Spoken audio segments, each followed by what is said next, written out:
خداحافظ تو. خوش اومدی آسد مرتضی. خوش اومدی.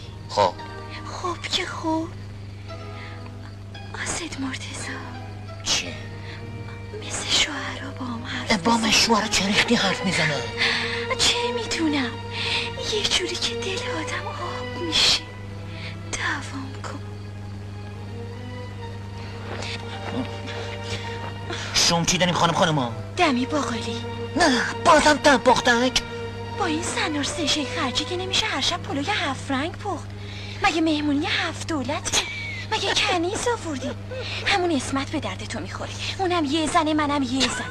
2 سال آزگاری که خونه شوهر رفته دست به سیاسفید نزده.